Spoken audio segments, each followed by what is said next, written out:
So today I'm going to talk about BPH. I'm going to show a little bit of basic science. I'm going to show some new technology and try to bring it all together in a cohesive unit to see how we can think about this disease in a continuum.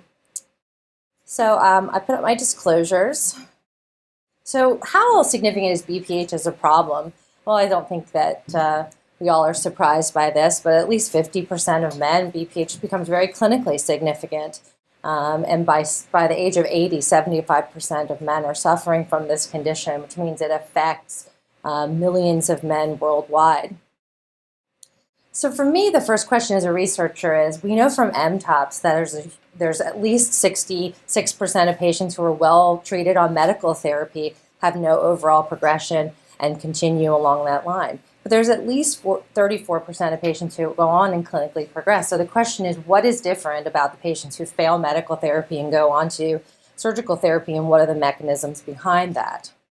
So I've been fortunate to be a co-investigator with Dr. Robert Matusik on this R01, looking at the NF-κB androgen receptor and how it may drive failure of medical therapy in BPH. We also work closely with Jim Moeller at Roswell Park. And these individuals have been very welcoming to me as a urologist. My disclosure is I'm not a basic scientist and I am not an engineer, but they have been very fortunate to allow me to participate. So my contribution to this project is I run the BPH tissue and data biorepository. So what we do is we take transitional zone from radical prostatectomy specimens, we call them the incidental BPH, and then we take tissue from the tissue that we take out when we do HOLEP or TURP or one of those open prostatectomies for non-cancer, and we call those the surgical BPH. So the patients who have failed medical therapy go, and then we look at the differences in the tissue. What we do is we have this cooperative human tissue network, which under IRB approval allows us to collect the tissue with the patient's consent. The tissue is snap frozen in liquid nitrogen, formalin fixed. We make sure that there's no cancer in the specimens by pathology review. And then we powder this tissue and use it for the variety of experiments that you see listed here. I'm going to talk a little bit about what we've done with the tissue so far. This is they didn't come back.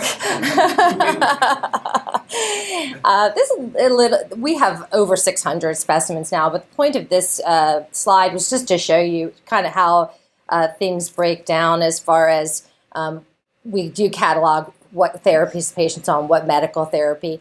And I think it's showing that in our surgical BPH patients, we have a really large portion that have indeed failed medical therapy, and those are the ones that are going on to surgical treatments.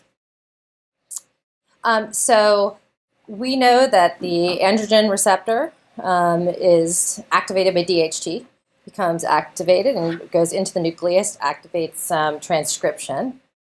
And we also know that the androgen receptor has these three regions. The DHT binds the ligand binding domain, which then makes the N-terminal region active, and the DNA binding domain binds within the nucleus to cause activation of those androgen receptor-related genes. And we use bicalutamide, an anti-androgen, really to block this ligand binding domain and make the N-terminal region inactive. So that's one of the ways we use that in cancer. We also know from prostate cancer research that there is a variant of the androgen receptor, the most common being androgen receptor ARV7, and it lacks the ligand binding domain. And so the N-terminal is always activated, and so it's constitutively activated. And the presence of ARV7 in prostate cancer tissue is enough to say that that is now castrate resistant. So how does that relate to BPH? Well, could it be that we have the presence of ARV7 in the tissue? And that's what's allowing patients to fail medical therapy and go on have tissue growth. And so we looked at our incidental BPH, our surgical BPH, the ones treated with only alpha blockers, as well as alpha blockers and 5-alpha reductase inhibitors. And we looked for typical androgen receptor expression as well as the ARV7. And what you can see here is that in both the incidentals and the surgical BPH who are just on alpha blockers, we are seeing some presence of ARV7. Now, it's low, but the question is, how much do you need to drive tissue growth? And as I said, in cancer, just having it there is sufficient enough. So that's one of the, we don't know the answer to this. Nobody knows what role ARV7 may be playing in BPH, but is one potential mechanism that we're investigating. Is that under treatment with a 5-ARI? So so you can see when we had 5-ARIs, it was not detectable. So in that group, we didn't see it. So the other possibility is maybe we're having intratumoral steroidogenesis. We know that happens in castrate-resistant prostate cancer. It can either happen via classical pathway where we go from testosterone to DHT, or through this backdoor pathway where DHT can be synthesized in the absence of testosterone. And when we give abiraterone, for example, inhibits that CYP17, we can block actually both of these pathways and block androgen synthesis. So that's how we use it in prostate cancer. Well, we hypothesize perhaps maybe there are androgens that are being synthesized within the prostate in these failures of BPH therapy. And if that were true, we should see increases in the enzymes that synthesize androgens in these pathways. And so we measured these and compared them between the incidental and the surgicals. And actually we were able to find that there's actually significant increases in the enzymes that synthesize androgens in all these pathways in only the surgical BPH, not in the incidental. And then we went ahead in the next step, measuring DHEA levels, DHT, and cholesterol levels to really try to determine if those pathways are active and how they're active. What you can see here is that compared to the incidental group in the surgical surgical BPH tissue, significant increase in DHEA, less of DHT, and about half the cholesterol. We're on a different scale here, so about half the amount of cholesterol in the surgical BPH versus the incidentals. And then this is just showing that, again, the difference in cholesterol levels, there's really a substantial difference between the surgical and the incidentals, and we're trying to answer the question as to why that might be true. So this is kind of where we are with the research. There's more research being done on cholesterol metabolites, but essentially, in summary, what I'm trying to show you with the basic science that we've done so far is that there are key enzymes in this backdoor pathway for DHT synthesis, which are higher in the surgical BPH versus the incidentals.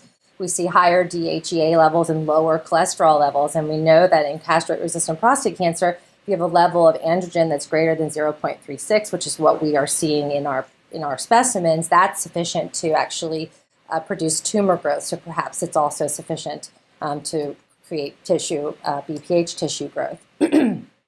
We also hypothesize that this synthesis of androgen is occurring not through a classical pathway, but probably through this backdoor pathway where cholesterol goes directly to DHEA, and that then allows tissue androgen synthesis. There has to be more to it, though, because the cholesterol levels are so low, so it could also be that the synthesis or how much cholesterol is being made is also less. So that's more to be continued, if you will. So I'm going to, yes? Will you be able to stratify the failure of the other for those who have been on for years? Like you kind of go through either with Right. You make an incredibly important clinical point. You know, what was the reason they went on to surgical therapy? It's one of the things that we're trying very hard. The numbers are small enough that it's hard to do that subgroup analysis at this point, but that's exactly what we're trying to think of from a clinical perspective. Why did they fail? Is it really that they had failure of medicines or they just didn't want to take them anymore? Or why did they fail? Is it true clinical progression? Jen Loxer. Over 10 years ago, she was the first to ability of cells convert to set the stage. But that occurs only under conditions very suppressed, Mm-hmm. which of course it isn't happening. It doesn't. It's True. just marginal. So surprised that you would requires very suppressed. Mm-hmm. Did you show all the enzymes? So we can. So we're seeing it only in the surgical BPH. We're not seeing it all in the incidental. So yes, we're seeing all of those enzymes. I can go back to that slide. We're seeing all of these enzymes increased only in the surgical BPH. So I think what we know so far, we have more questions than we have answers. But hopefully we will have an answer to at least to some of the mechanistic reasons. We really don't understand why the cholesterol is so low in the surgical versus the incidentals, but it's remarkably different. So there's something different about those two groups of patients. Just go forward here. So then, so I'm going to leave the basic science for a minute and talk about what I think is the next question. So you have patients who are on medical therapy and they somehow fail medical therapy. How on earth, with all of these choices, do we decide what the best surgical treatment is for these patients? And every day I have to update the slides because something new has been introduced. Obviously, we have to take an individualized patient approach. We have to consider prostate size, what technology is available in our centers, how much it costs to adopt the therapy, what the acceptable side effects are and risks. Clearly, this prostate is not going to be a good choice for UroLift, and this is the typical prostate that I see sent to my center. Okay, so we have to be able to take the treatments and pick the best one for the patient. So I don't think in what I'm talking about today, I'm going to talk a lot about Holmian laser enucleation and endoscopic enucleation in general, but it isn't to say that there isn't a role for some of those other therapies. So how do we choose what's out there to help you choose what the best surgical option is? Here are two treatment algorithms. This one was published in European Urology by Steve Kaplan, and it divides patients into prostate size as well as risk, and allows you to pick between the therapies. And then this second algorithm is from the new AUA BPH guidelines that were just published in Journal Urology this month. And what I'm trying to show you here, and why I'm going to talk about the rest of in my talk, is what a prominent role enucleation now plays. This is a huge change. Now, Ryan Patterson is an adopter of HOLEP a very long time ago, and I am also, and I'll show you a little bit later what the trends have been in adoption in the United States, but I think we're seeing a change now. Finally, the guidelines are reflecting what the level of evidence is that's available, and we're going to talk a little bit about that. HOLEP and enucleation in general is now considered a size-independent option. It used to always be HOLEP is good for big prostates. Now it's really a size-independent option even by guidelines. And this is just to recapitulate those guidelines of both the European and the AUA guidelines. And I'm not going to talk about the benefits in patients on anticoagulation, but it is in the guidelines touted as one of the reasons why you might consider laser enucleation or laser therapy compared to TURP. So it's just back from the World Congress. I love that meeting because it really allows you to see what's going on worldwide in a therapy. And I would tell you there's definitely a global trend towards endoscopic enucleation. Really, the premise isn't that it should be holmium, it should be thulium, or it's that the energy sources are relevant. It's that the complete removal of the adenoma is what matters. And now there's actually a fairly large center in Canada that's doing lots of green lip. So again, I think it's just a matter of understanding what we're doing mechanistically rather than so much what laser energy we're using. I just wanted to show you this. This is a video in case anyone in the room had never seen a HOLEP. I'm going to start it here. This is a patient who had a UroLift and failed UroLift, had about an 80 cc prostate. So we just incised back at the apex and we're kind of pushing the adenoma up off of the peripheral zone. and we're going to kind of work our way around. And you can see a lot of the procedure is done bluntly. And I think that that is one of the reasons why it so well simulates what we would do with open prostatectomy. You can find the plane and exploit it, and then you know you've gotten all the transitional zone out.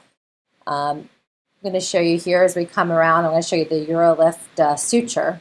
One of the nice things about the laser, here it is where we're going to be able to come in, we're going to be able to coagulate that small bleeder that we see adjacent to the suture, and then we'll cut the suture. And so later I'll talk a little bit about how we use HOLEP for retreatment, but it's really almost any other therapy they've had does not prevent us from being able to do this procedure. And here's just showing a UroLift tab that was never epithelialized. So again, how you do a treatment is as important as how good a treatment is in general. So what defines an ideal treatment? We want it to be safe, effective, durable. We want it to have acceptable side effects, widely applicable, and cost-effective. And I think HOLEP really, or laser enucleation, really fits the bill in most of these categories. So how does HOLEP compare to other therapies? There's really robust literature in this. Here is a meta-analysis, included 6 RCTs of HOLEP versus TURP. Now, most of these are monopolar TURP because of the date of the studies. Some of them are a little bit older. And what they were able to show is that 1 month, the Qmax and IPSS scores were much better in HOLEP compared to TURP. And there was substantial benefit in less blood loss, less catheterization time, and shorter hospital stay, while TURP was favored in shorter operative time and less dysuria. This has since been updated in a larger meta-analysis looking at BPH treatments in general. And I just pulled the forest plots for HOLEP versus TURP. But again, the point of this slide is to say that the evidence base for HOLEP is extensive. 15 published randomized controlled trials comparing HOLEP to other therapies. And in this meta-analysis, we're seeing not only what's been reported before, which were substantial improvements and really the outcomes favoring HOLEP for shorter term outcomes in IPSS scores and Qmax and PVR, but also in the long term. So I think the data is convincing that HOLEP has advantages over TURP. What about how it compares to open prostatectomy? This is a relatively old study, 2002, but it was one of the first RCTs that compared HOLEP to open prostatectomy. Again, because the thought was that it had its advantages in larger prostates. And I think anytime you operate through a natural orifice, that potentially is going to result in better outcomes. And that's really what we saw, what was shown in this initial study. The patients in the open group, 8 patients required transfusion, obviously because they had open surgery, had the catheters in longer, had more blood loss, but the operation took longer. HOLEP took longer in this case than open surgery, yet the amount of tissue that was retrieved was really similar. And then this same group updated their data 5 years later, had about 74 patients still remaining to analyze. And the point of this slide is really just to say that they were able to show not only were the outcomes really good in the short term, but they were also good in the long term, and as well as the late complications were very similar between HOLEP and open prostatectomy. And probably the most important thing is no patient required reoperation for BPH recurrence. I've been doing HOLEP at Vanderbilt for 12 years, and I've never operated on a patient again for BPH recurrence. So I think it really speaks to the fact that we can remove all of the transitional zone. What about the long-term outcomes? This is the study in literature that has the longest follow-up, 10-year follow-up of 89 patients. And all I'm trying to show you here is that if you look at outcomes compared from 1 year to 10 years in these categories of IPSS scores, QOL, Qmax, PVR, the outcomes that we think matter in BPH, you're going to see that there really is sustainable durability of this operation in all of those parameters. So good long-term data to fit the durability category. I've contributed literature a lot in looking at HOLEP for special cases. This was a paper we published to look at HOLEP in patients with urinary retention, because we know from the TRP literature that patients who undergo TRP who are in urinary retention have worse outcomes than those that were not in retention. It's thought to be due to bladder dysfunction. When we looked at these 231 patients, we had 95 in the retention group, 136 that were not in retention. They're actually pretty similar as far as baseline characteristics go. The retention group was just slightly older. But then perioperative outcomes are pretty similar too. There was a little bit higher transfusion requirement in the patients who are not in retention, which is sort of counterintuitive to me. But we left catheters on average of about a day longer in the retention group, but otherwise really similar. And when we look at their outcomes and we go at 15 months of follow-up, we see really no difference between the retention group and the patients that were not in retention in both symptom scores, bother score. And then when we look at residual urines and max flow rate, we're seeing slightly higher post-void residuals in the retention group, but really probably not clinically significant. They're all under 100 cc's of residual urine. And we're seeing slightly higher flow rates in the patients that were not in retention. Again, speaking likely to the fact that there's some bladder dysfunction, but there was not a single patient that had a Qmax that was under 18 milliliters per second. So I think it shows that we can treat patients in retention very well with laser enucleation. And I would say that's about 65% of the patients I'm seeing now are coming catheter dependent. And I think one of the things that has really changed BPH therapy, this is just one of the studies that Amy Cranbeck published, but we used patients with what we thought had detrusor underactivity or acontractility. We used to tell them they were not surgical candidates. Well, that's really changed. We've been using HOLEP for these patients who have urodynamic evidence of bladder dysfunction and having actually reasonably good results. This study followed patients out really long-term. 50 months in the underactive group, 38 months in the acontractile group, and in the ones that had detrusor underactivity, 88.9% were catheter-free after this operation, and only one had to do CIC for an elevated PVR. And even the acontractile group, 62% were catheter-free, and they were all voiding spontaneously. They just, if they were still doing CIC after that, it was because their residual urines were still high. So I think the remarkable thing about this study is actually looking at the tissue removed. It's actually relatively small. And when I see patients with bladder dysfunction and considering them for a HOLEP, I really do take the prostate size into consideration, because I think if they have a large prostate and they have a bladder that looks like it's not functioning properly, if you open the outlet, there is the potential that they can Valsalva void or augment their ability to void spontaneously, and you can take someone's quality of life and completely change it if they can get free of a catheter and start to void spontaneously and bring some normality to their lives. One might argue that limitation of the study is that it could be that urodynamics is not very useful, or is not very. Perhaps urodynamics is what was wrong in these patients. Maybe they didn't have underactive detrusors. Maybe there's a limitation in using it in these patients. I don't know the answer, but I can tell you that I don't think we should write all of these patients off and tell them they have to cath for the rest of their lives. So I was also interested in how HOLEP performs in the retreatment setting. We are seeing lots of patients who are getting other therapies. And so we combined in a collaborative effort with Indiana, the two Mayo, Rochester, and Scottsdale. And we looked over 2,000 patients who had undergone HOLEP and then categorized them into having had primary HOLEP or having retreatment HOLEP. The mean time between their initial BPH surgery and the retreatment was about 68 months. And of the patients who were undergoing retreatment, most of them had had TURP as their primary therapy. And the reason we were doing the retreatment was for persistent urinary symptoms.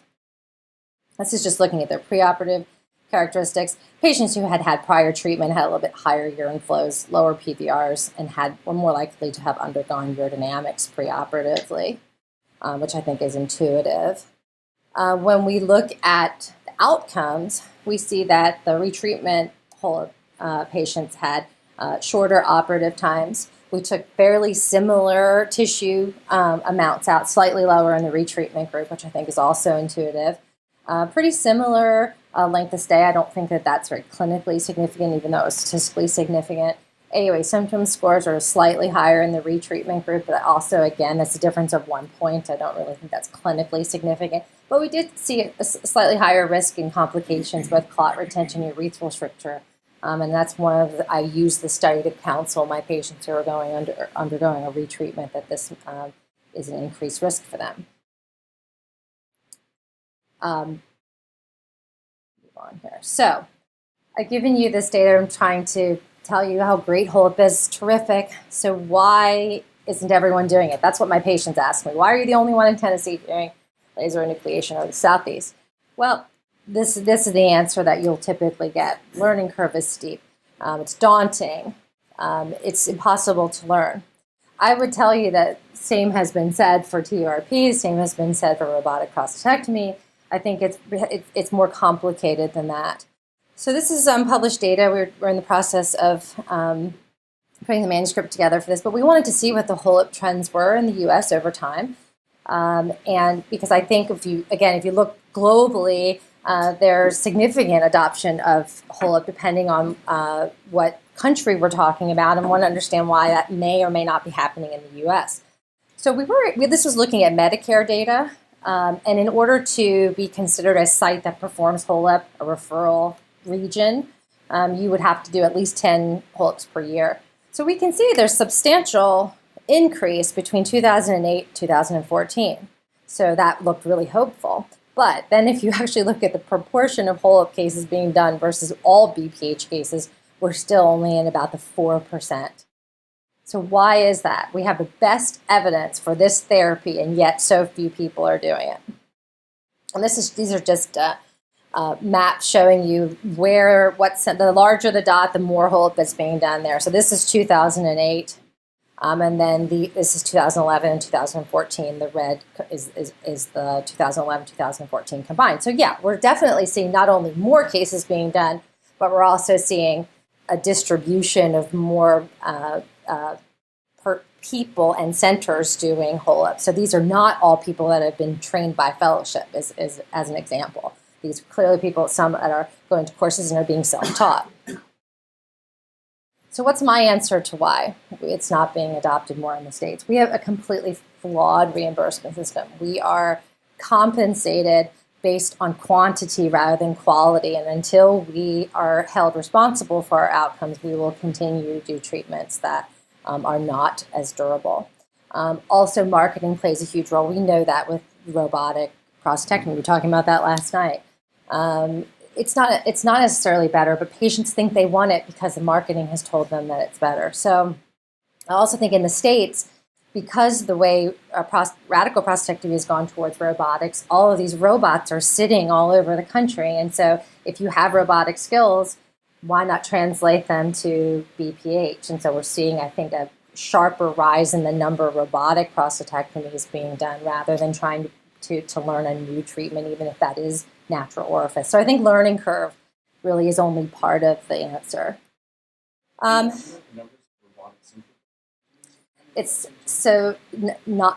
going to try to put that into those maps as a comparison. It's still, because that data only goes to 2014, and I think where we're going to see the increase is going to actually be now. So we're going to have to probably add on to that.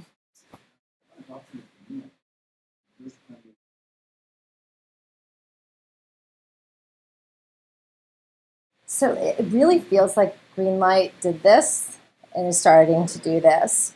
And I think it's because those studies are finally being published that show really the durability of that therapy for bigger prostates isn't there. And that was definitely my sense at the World Congress. There's very little discussion about Greenlight anymore, unless it was Green Lip. Green Lip, yeah.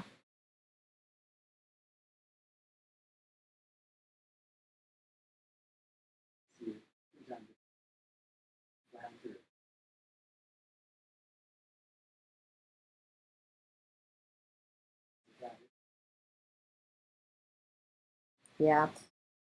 Well, I think first of all, being a side fire laser, you are, with the With an end-firing laser, we can very precisely fire the energy to a depth that we want, and we're not heating the tissue. I mean, the whole premise behind vaporization is you have to heat it above its boiling point so it vaporizes. So by definition, you are going to get more thermal energy into the tissue. And I think as the systems have become more powerful to be able to make the treatment faster, you're also probably seeing side effects in the tissue from that.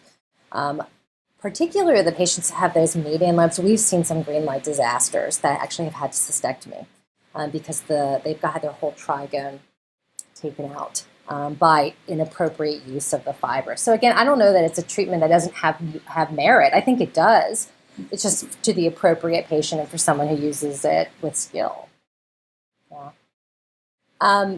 So I get asked a lot, well, what makes HOLEP so hard to learn? What is it?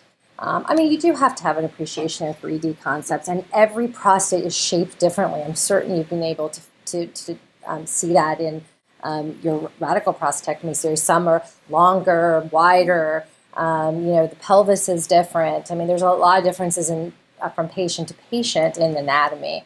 But I would argue that actually our visualization is so much better than I certainly have done green lights. I've done a lot of TURP. I still do a lot of TURP at the VA where we may not have the laser technology. But I think when we're teaching residents and fellows, one of the things that they are surprised at is how well they can see. So it's a matter really of being able to have opportunity to teach this treatment, which I think is where we've really probably failed in the adoption. We have not had enough system for mentoring people through a learning curve. This is just a summary of looking at learning curve studies. The point of the slide was just to show that most think that the learning curve is somewhere between 20 and 50 cases, and I think it really depends on whether or not you're mentored through it or you're trying to teach yourself. Obviously, if you're trying to learn yourself, you're going to need more cases more than likely. This is one of the few studies that actually looked in a prospective way at the learning curve. It was 9 centers with surgeons who had experience in TURP and open prostatectomy but had not done HOLEP. They went through a training phase, and including a course and a booklet, and then had 2 cases that were proctored by an expert. The study was intended for them to do 20 consecutive cases, and the outcome measure was the ability of the surgeon to complete 4 consecutive procedures in less than 90 minutes with, quote, acceptable stress and difficulty, which was assessed by the surgeon. So only 5 centers completed the study, 100 patients. 4 surgeons stopped performing the procedure in less than 3 patients, and only 1 was able to achieve 4 consecutive successful procedures. So less than half being deemed successful by that less than 90 minutes. And you can see some of the reasons. Many got converted to TURP, some had incomplete morcellation, or the surgeons felt there was high stress and difficulty. So I do think, as far as the learning curve is concerned, there is something to be said for the mentoring of this, but I don't think that's dissimilar to any of the things that we teach. You need mentoring for robot prostate, you need mentoring for TURP, you need mentoring for all the things that you're learning how to do. It's true, though, that with green light, for example, it is probably easier to adopt because you're just firing the laser and hitting tissue. I mean, so I think that there's a skill set that is different for this procedure. So how do we overcome the learning curve? This is one idea, go to simulators. None of the simulators we have are really that terrific. This is the Kansai simulator that you see here. This is the one we use in all of our hands-on labs to teach this operation. And you insert prostate molds in there, and they come in different configurations, a 3-lobe, 2-lobe. And actually, the tissue has a lot. You can push like you do in a HOLEP, so you can get the sense of what the turning is as well as what the countertraction would be like. So it's not a bad simulator. It's just not the best. So my question to you is, what if we were to completely reimagine what's possible with transurethral surgery? What if we were to stop using simulators and try to make simulators better, and we were actually able to give you better tools to make transurethral surgery better? Urologists have been at the forefront of this technology and innovation. John Wickham developed the first surgical robot, and it was intended for TURP in 1991. Now, It never got marketed because there were some concerns about medical legal issues. But suffice to say, what I'm going to show you and what we're kind of working on in the engineering space is really an extension of work that's previously been done. So we have at Vanderbilt what's called the Institute for Surgery and Engineering. Urology is only one small part of the clinical enterprise, but we work very closely with biomedical, electrical, and mechanical engineers. It's well funded. A lot of the technology that's being developed in this collaboration goes off into spin-off companies, IP, and devices. So this is a very important collaboration that we have at Vanderbilt and a great opportunity. What's the problem with rigid endoscopic surgery? Well, we have made almost no advances in 30 years. We still have essentially a single working channel with one instrument and very little in terms of degrees of freedom. So, that's what's so remarkable about the robot, right? So this is actually in a brain. This is a brain cyst, and you can see the surgeon is trying to cut along this line. But the problem is, in a brain, you can't torque like we torque in the prostate. So with 3 degrees of freedom, you have almost no ability to really make the cut that you want to make. And so let's try to think beyond these standard tools, this standard working channel. What could we do that would make this better? So I'm fortunate enough to be part of a research group working with Bob Webster, who's really the pioneer of the concentric tube robots. Concentric tube robots consist of essentially 3 nitinol tubes. Nitinol is very, very elastic. And actually, when you interact the tubes with one another, particularly pulling one inside the other, the elasticity of the nitinol allows this to create almost like a tentacle movement. I'm going to show you that in a video here. Now, we can get these concentric tubes down to 1 millimeter in size. So think about what could be possible if we could put these tiny little instruments, which are still very durable, inside a rigid endoscope. And that's really what we're working on right now. Here, as an example, this is a Da Vinci instrument. See how big that is. This is how small we can get a grasper in these concentric tube robots. And so think about the ability to have counter traction and 2 arms through a rigid scope. Really, potential benefits are very powerful. This is just to show that it's not like we put those concentric tube robots in and we are moving them. It is a very complicated mathematical and computers that are generating the interaction between the concentric tubes. And that's where our engineers they're just amazing in the way that they can predict and program these robots. This is the initial prototype. This was over 4 years ago. But I'm showing you this just so you can see where we were, and where we're going. This is the user interface. This is where you would be standing to control it. This is essentially the brain, the transmission unit. This is where the computer is that's telling the tubes how to interact with one another. And then we just take a conventional nephroscope and we put it to the end. So again, we're trying to take robotic technology and add it to what is readily available. And you can see here, this is how the concentric tubes come out. And you're going to have the ability to have 2 hands to manipulate tissue and do whatever procedure you're trying to work on. This is us using it. Now you can imagine looking at it, gosh, that thing looks so heavy. So we can use an arm up here to counterbalance it. So it's actually really lightweight in the surgeon's hands. This is just showing us use it. This is, again, several years ago, but really the first concepts and how we might be able to use this technology. Here are the concentric tubes working in one of those prostate models.